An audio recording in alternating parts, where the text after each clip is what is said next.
안녕하십니까. 실버라인 부동산 대표 최태원 우리 대표님 오래간만에 만났습니다. 네. 예, 반갑습니다. 네, 반갑습니다. 안녕하십니까, 예, 여러분. 정말 오래간만입니다. 네. 예, 여러 가지 질문들이 많습니다. 지금 네. 팬데믹도 이제 거의 끝나가고, 그런데 또 팬데믹이 끝나니까 인플레이션이 또 우려가 되고요. 그다음에 우크라이나 전쟁 때문에도 그렇고요. 그런데 지금 금리라든지 이런 거 문제 때문에 사람들이 집값이 오르는지, 지금 사야 될 시점인지, 내릴 건지, 그거에 대해 굉장히 궁금한 점이 많더라고요. 그거에 대해서 얘기를 좀 부탁드리겠습니다. 네, 좋은 질문 해주셨습니다. 여러분 안녕하세요. 여러분들이 다 지금 체감하시는 것처럼 장바구니 물가도 많이 오르고 인플레이션이 지금 가스 그 가격뿐만 아니라 굉장히 많이 오른 거 느끼시죠? 그래서 제가 저희 손님들한테 많이 지금 받는 질문 중에 하나가 지금 집값이 떨어지지 않을까 이런 건데요. 제가 결론부터 말씀드리자면, 물론 작년보다 재작년보다 그렇게 가파르게 상승하던 집값, 그런 상승률은 여러분들이 보시지 않겠지만, 그러나 집값이 떨어지지 않는다라고 말씀드릴 수 있어요. 당분간은요. 이유는 그렇습니다. 집값은 항상 실업률과 관계돼 있어요. 실업률. 그러니까 많은 분들이 이자율과 관계가 있을 거라고 생각하시는데, 사실 이자율과 집값의 상승률을 비교하면 별로 그렇게 상관관계가 없어요. 그러니까 다시 말씀드리면, 역사적으로 봤을 때 여러분들 기억하세요? 2008년에서 2010년, 11년 사이에 우리가 집값 폭락했을 때 있었죠. 그때 사실 이자율 떨어졌어요. 그건 무슨 말이냐면요, 이자율이 떨어졌다고 해서 집값이 올라간 게 아니잖아요. 그렇죠? 그러니까 집값과 이자율이 같이 내려갔거든요. 2008년에서 10년, 11년 사이를 보면. 근데 또 하나를 보면 2014년에서 2018년 사이, 그 5년 상간에 이자율이 많이 올라갔는데도 불구하고 집값은 가파르게 상승하기 시작했습니다. 그래서 다시 말씀드리지만, 집값과 이자율은 그렇게 커다란 상관관계가 없고요. 그 다음에 또 하나, 여러분들이 이제 집값 같은 거 볼 때 부동산 투자, 이런 투자자들의 그런 추이를 보잖아요. 그런데 이자율이 좀 올라가면 소액 투자자들, 소위 말해서 집 하나 있고 하나 정도 더 살려고 살 수 있는 그런 여력이 있으신 소액 투자자들은 주춤하세요. 그런데 전체적인 우리가 그 투자 포트폴리오를 봤을 때 소액 투자자들이 이 시장에 미치는 영향은 굉장히 미미합니다. 그래서 소액 투자자들은 이자율이 올라가면 주춤하지만 큰 손들은 늘 바쁘게 움직이고 있거든요. 그렇기 때문에 투자적인 면에서 봤을 때도 이자율은 그렇게 상관관계가 없고요. 그 다음에 이자율이 올라가면 집값이 올라가는 상승폭이 조금씩 주춤하는 거고요. 그 다음에 또 하나, 여러분들이 부동산은 기본적으로 생각하셔야 되는 게, 여러분들 많은 분들이 30년 임자 받으시죠? 그거는 어떻게 생각하시면 되냐면요, 30년 후에는 집값은 오를 수밖에 없어요. 왜냐하면 인플레도 있고, 그쵸? 인플레이션 있고, 뭐 아무리 뭐 지금 요새 사람들이 인플레이션, 스태그플레이션 이렇게 말들 많이 하잖아요. 그런데 사실은 집값이 떨어지려면 어때야 되냐면, 사람들이 뱅크럽시 하는, 망하는 그런 상황이 발생해야 되는데, 그런 상황 여러분들 기억하시잖아요. 미국 그 역사상 100년에 한 번 올까 말까 했던 그 부동산 폭락 우리가 경험했죠. 2008년에서 10년, 11년 사이. 그렇게 이 사람들이 망해야, 정말 뱅크럽시를 파일할 정도로 망해야 사람들이 그때 어떻게 하겠어요? 집을 던지죠. 그런 상황이 오지 않으면 집값은 내려가지 않아요. 그렇기 때문에 여러분들, 물론 집값이 상승한다 내려간다 하더라도 이게 뭐 올라갔다 내려갔다 이렇게 막 팍팍 되는 게 아니라, 이렇게 그래프를 보면 올라가는 것 같고 내려가는 것 같고 올라가는 것 같고 내려가는 것 같고 이런 게 보이잖아요. 그런데 그게 쭉 전체적으로 봤을 때 거시적으로 이게 올라가는 추세인가 하락하는 추세인가, 그걸 보는 거거든요. 그렇기 때문에 이 집값이라는 거는 이자율이라던가 인플레이션과 상관없이 실업률을 보셔야 돼요. 예. 예, 두 번째 질문입니다. 그러면은 이제 집 살 때 주의사항이 있지 않습니까?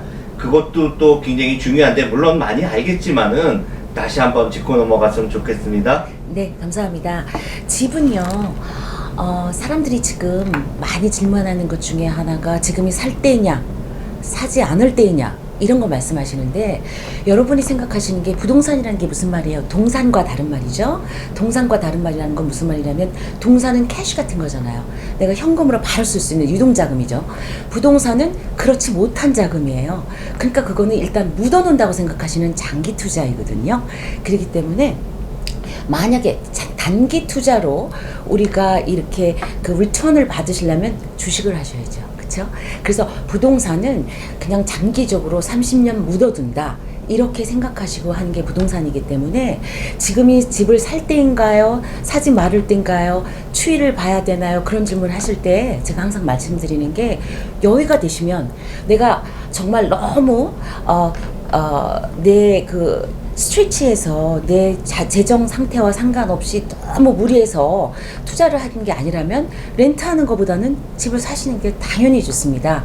그렇기 때문에 이게 굉장히 중요한 거잖아요. 우리 식구들과 들어가서 정말 잠을 자고 식구들과 같이 밥을 먹고 그런 공간이기 때문에 네. 집 살 때 굉장히 주의하셔야 되는데, 첫 번째 주의하셔야 되는 게 이제 저희가 우리 부동산 용어를 봤을 때 그 functional obsolescence가 뭔가, 그러니까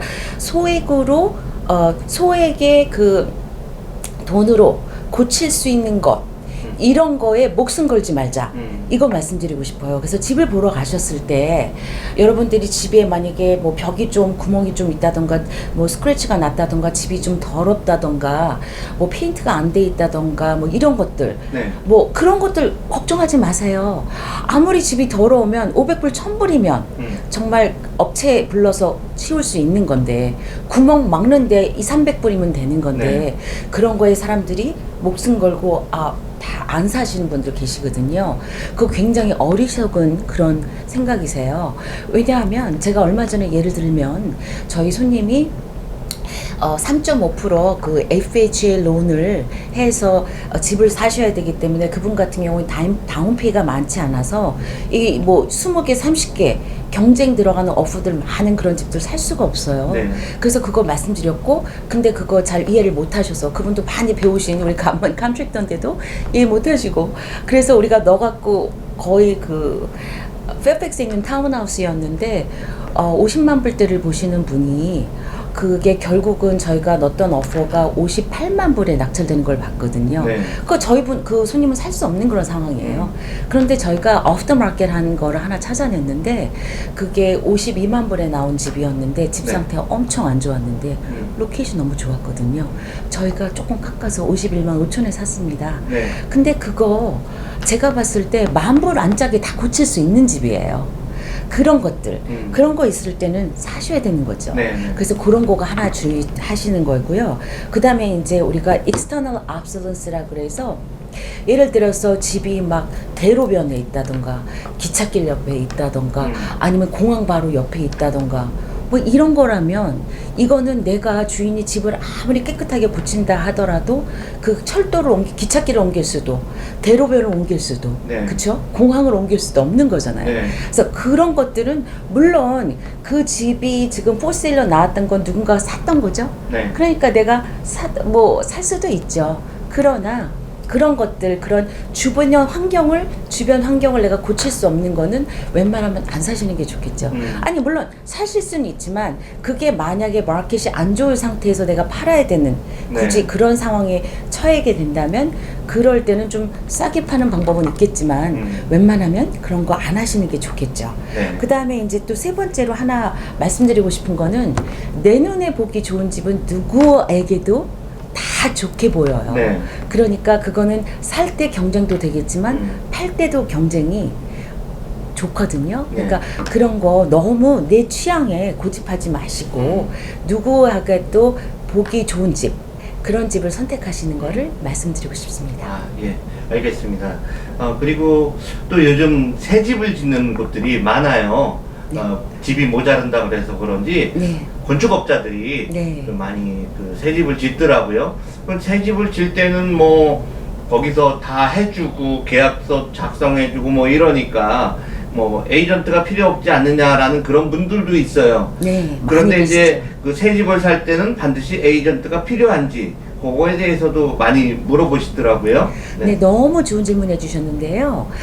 물론 새 집을 사는 것도 두 가지 케이스가 있습니다. 하나는 뭐 큰 빅빌더들 잘 아시는 그런 커다란 빌더들과 하시는 계약이 있고, 아니면 조그만 커스텀홈 짓는 그런 조그만 빌더들하고 하시는 게 있는데, 많은 분들이 지금 말씀하신 것처럼 그쪽에서 다 알아서 해주니까 에이전트가 네. 굳이 필요하지 않을까, 또 에이전트를 데려가지 않으면 좀 가격을 깎아주지 않을까, 이런 생각에 에이전트를 안 쓰시는데, 그거야말로 굉장히 위험한 발상이세요.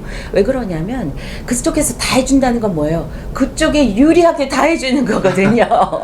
그렇죠? 그래서 큰 빌더든 작은 빌더든 빌더가 자기네가 쓰는 계약서가 있습니다. 그래서 자기네가 쓰는 계약서, 요새 계약서 지금 또 하나 말씀드리면, 제가 너무 깜짝 놀란 계약서 중에 하나 제가 본 게 뭐냐면요. 지금 팬데믹 때문에 자재가 많이 모자라고, 그 다음에 노동력이 지금 없어서 그 레이버 차지가 올라가고 있잖아요. 제가 얼마 전에 계약서 하나 봤더니 빌더가요, 우리가 이제 지금 계약을 하는데 내년 연말에 그 빌더가 집을 다 짓겠다, 이런 상황이에요. 그 타임라인이.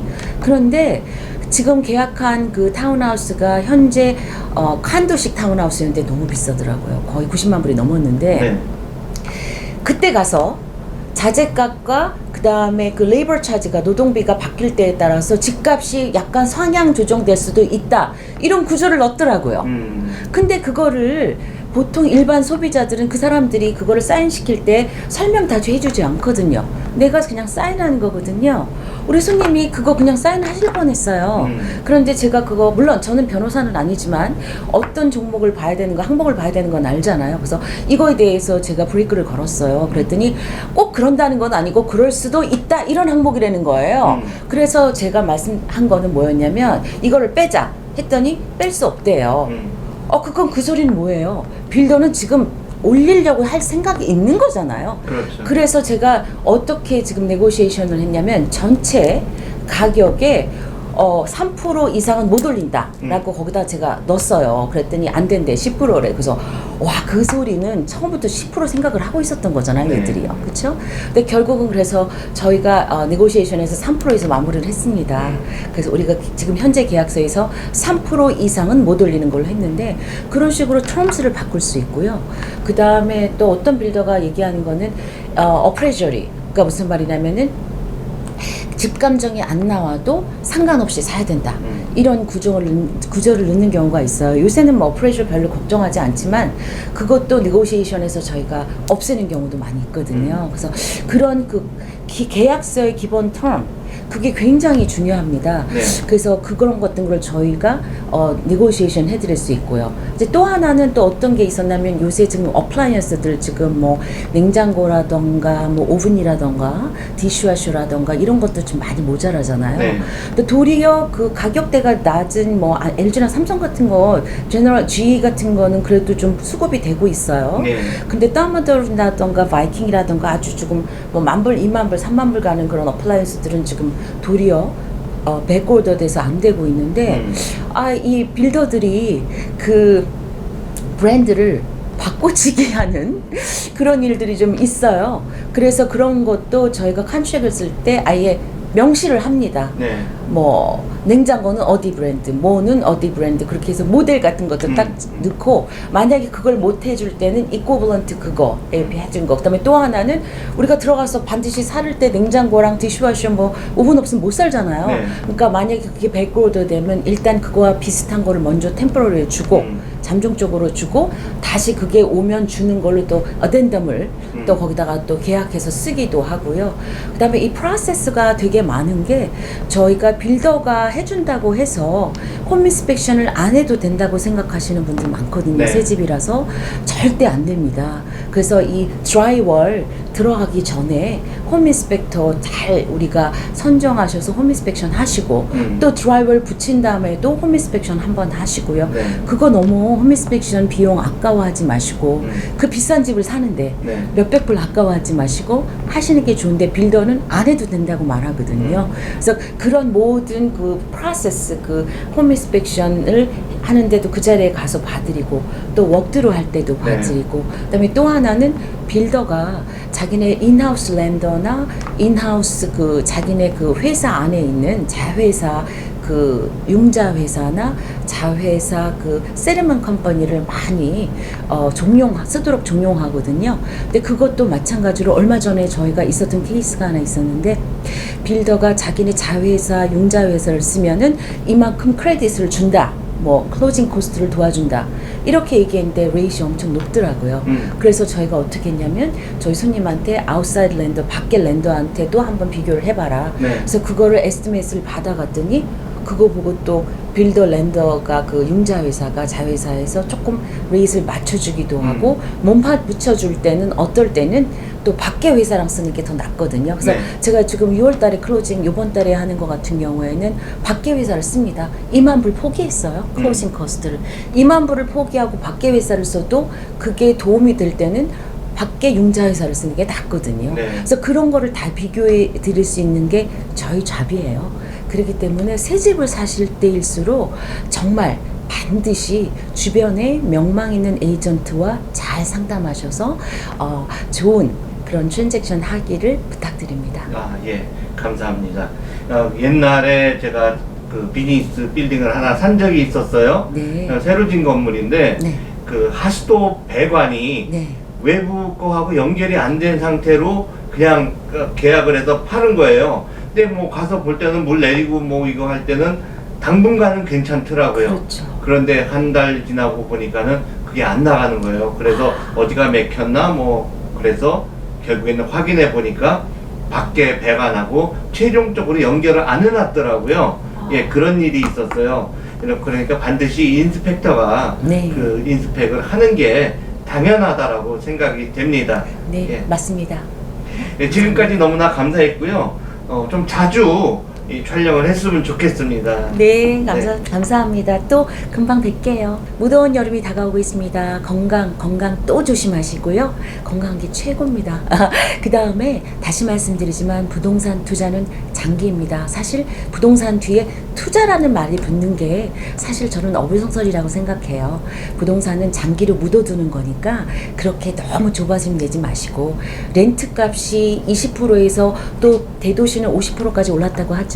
그러니까 렌트보다는 또 남의 몰기지 내는데 보태주는 것보다 내 몰기지 내는 게 나니까 그렇게 하시고 또 하나 젊은 분들은 가능하면 절대 무리하지 않는 선에서 1인 2주택 투자하시라고 상담드립니다.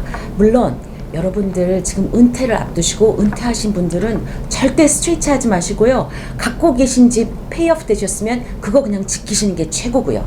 그러나 좀 젊고 내가 투잡도 뗄 수 있고 그 다음에 내가 내 비용을 사는 비용을 조금 줄여서 내가 투자를 하고 싶다 이런 분들은 제 집에서 에코리 조금 뽑아서 우리가 제 이 두 번째 집 투자하시는 거 권해드립니다. 그러나 그것도 너무 무리하시면 안 되니까 모든 거는 다 케이스 바이 케이스 자기 상황에 재정 상황에 맞는 거니까 절대 무리하지 마시고 건강 조심하시고 주변에 계신 부동산 전문인께 상담하시는 거 권고드립니다. 감사합니다.